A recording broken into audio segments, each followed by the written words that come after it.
Digital studio Darbhanga.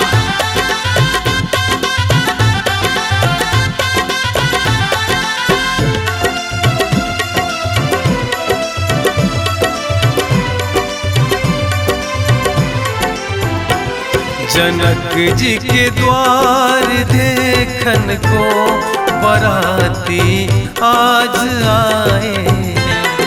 छबीले Ram है दूल्हा, छबीले राम है दूल्हा, जो ब्याहन आज आए हैं।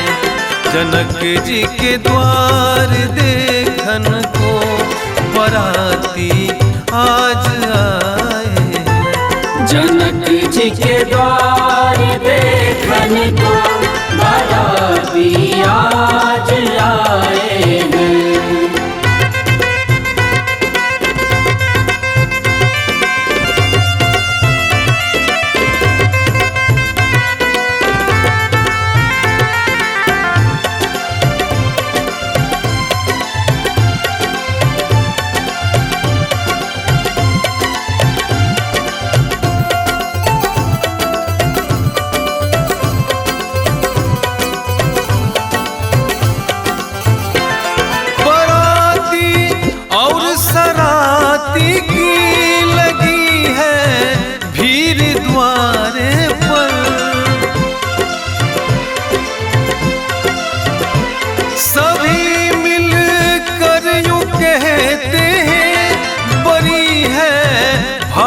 सीता की बड़ी है भाग्य, सीता की बड़ी है भाग्य, सीता की बड़ी है भाग्य, सीता की, जो ऐसो दूल्हा पाए हैं।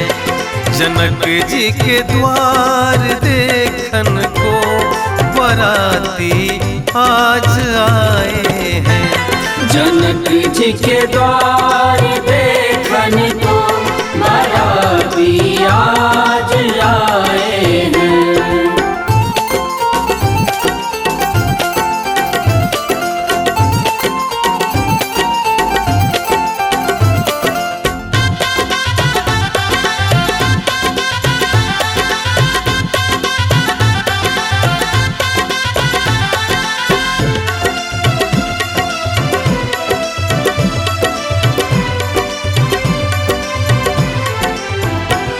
जनक महाराज दशरथ जी मिले हैं समधी समधी से।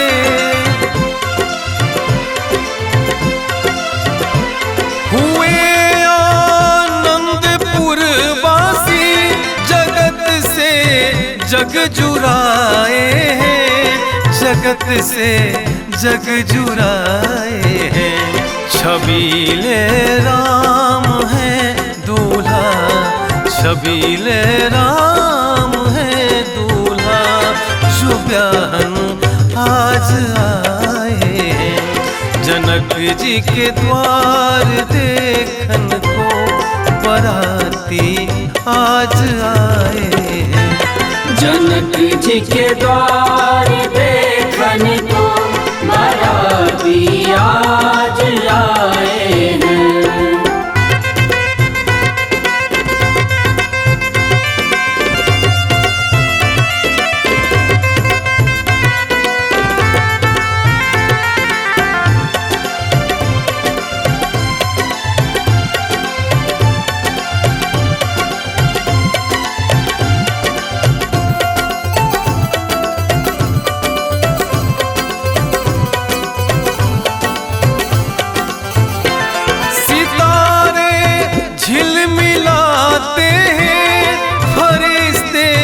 मुस्कुराते हैं, सितारे झिलमिलाते हैं, फरिश्ते मुस्कुराते हैं, फरिश्ते मुस्कुराते हैं। अवध मिथिला की ये जोड़ी, अवध मिथिला की ये जोड़ी बड़ी अद्भुत वो प्यारी है। जनक जी के द्वार देखन को बराती आज आए हैं। छबीले राम है दूल्हा, छबीले राम है दूल्हा, जो ब्याहन आज आए हैं। जनक जी के द्वार देखन को बराती आज आए हैं। जनक जी के द्वार